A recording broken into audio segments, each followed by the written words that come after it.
Well, before we started, I didn't know what to expect to achieve, if anything. I knew there was no set outcome, no expectation of an outcome, which is one of the things that made it very appealing, actually. Having the freedom to go in to talk about things without having to come up with an end result was very was a really nice way to start the whole process. We've given a title to the presentation because this is the theme that emerged as we went through the process of working together. We're going to describe the process of working together and how we took it towards this notion of having a carnivalesque song title. Alan started talking about this concept of the carnivalesque and the grotesque, the thing we ended up really talking about. It really occurred to me that this could be a fantastic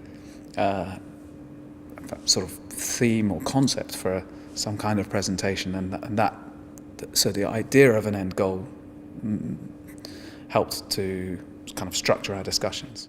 One of the motivations, one of the motivating ideas of our collaboration was to think about what it meant to have a song cycle and to shake it up, because, and if I may quote something that Dan said to Dare, that's on the Dare website.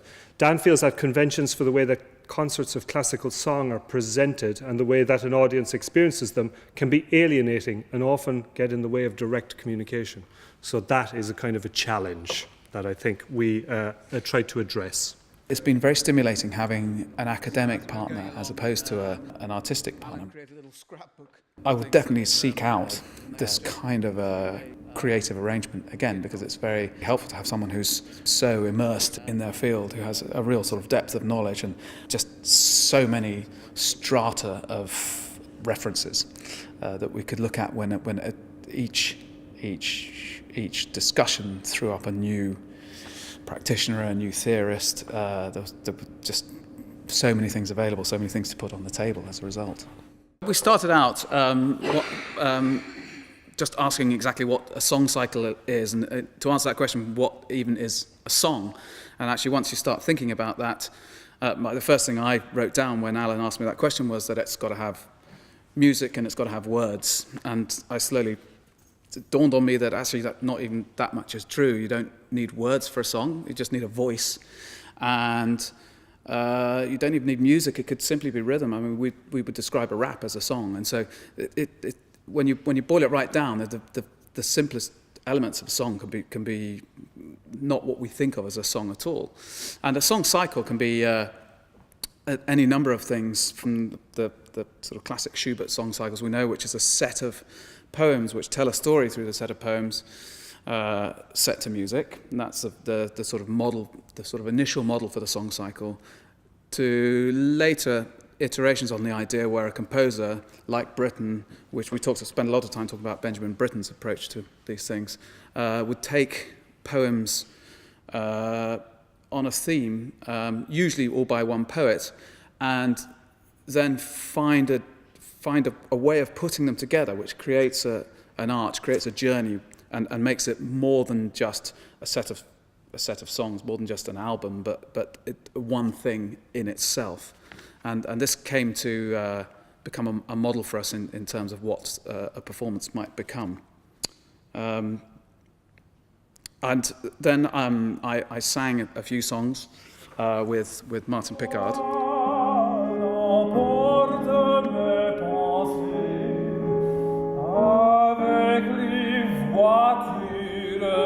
I suppose you could say we also had an exchange of knowledge in that I then presented a few films. So this became the key. I mean, I was surprised at how readily and enthusiastically Dan grasped onto this concept of the carnivalesque, which I'm sure is very familiar to many of you.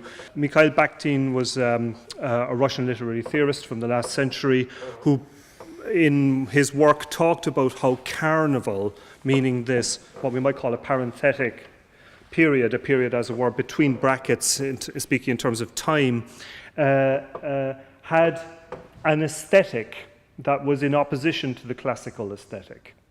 So if you think about how classical, as we see there with Michelangelo's Dave, that's what Homer Simpson calls it in a famous episode, The classical aesthetic tends to have a complete body, a beautiful body that is mounted on a pedestal.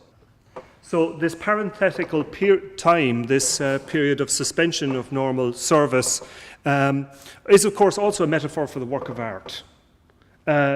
Even a song itself can be considered as kind of carnivalesque in that it brings you into a different world with different sets of rules, and then it ends. It has a particular time.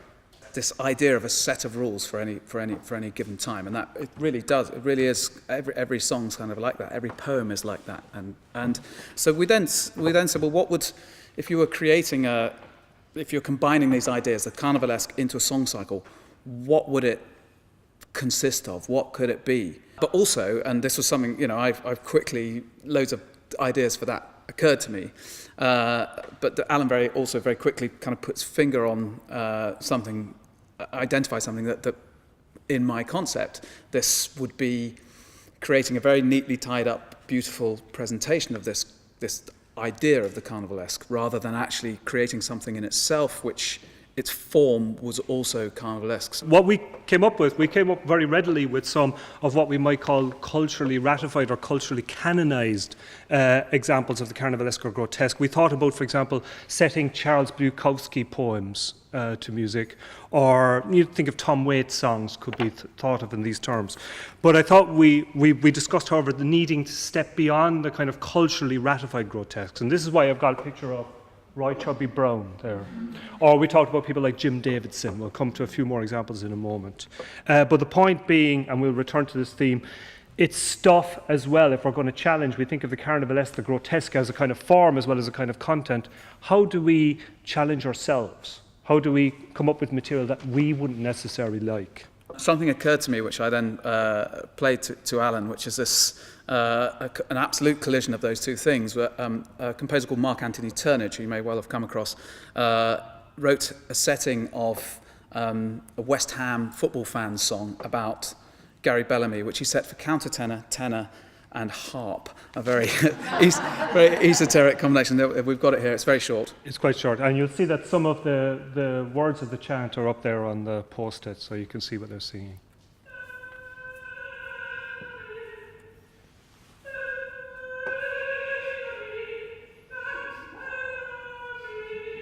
If you were actually creating this entertainment, what form might it take? And one idea we came up with was that it might be something that starts out seemingly as a kind of lecture recital, which is something we talked about when we very first met. This idea of presenting something. But there's something that actually starts out seeming like it's going to be a lecture recital, but which slowly degenerates, that you might have performers planted in the audience who then come and disrupt the action.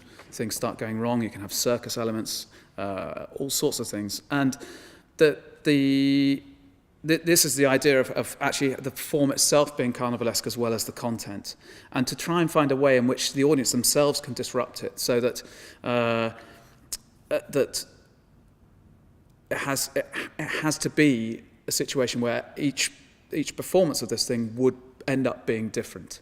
We talked about all sorts of ideas, like maybe getting one member of the audience drunk, or just or moving the audience around the room, or just finding things which the map of the performance necessarily means that each one would become something different and something not necessarily comfortable for the performers. So he's a pompous academic.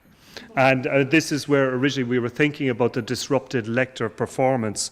Excuse me, the disruptive lecture becoming a performance would be appropriate, for this kind of collaboration. What has been the most challenging aspect of the collaboration was feeling confident about my ideas. We would like to use a space like this one, the Howard Assembly Room, to workshop and then produce the idea for a carnivalesque song cycle that we had.